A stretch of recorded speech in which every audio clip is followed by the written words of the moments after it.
follow-up. Yeah. But your point is valid. You took an oath to the Constitution. Isn't it unconstitutional to say you cannot exercise your carrying license? With one exception, and that is if there's an emergency, and I've declared an emergency for a temporary amount of time, I can invoke additional powers. No constitutional right, in my view, including my oath, is intended to be absolute. There are restrictions on free speech. There are restrictions on my freedoms.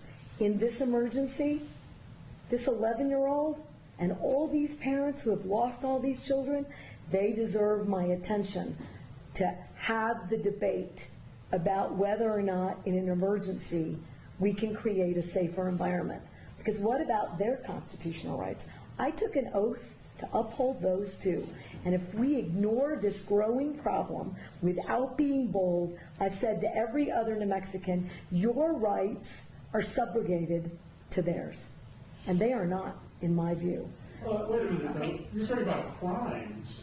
There are already laws against the crimes, so how are their rights? I got it. But again, if I'm unsafe, who's standing up for that right? If this climate is so out of control, somebody should do something. I'm doing as much as I know to do.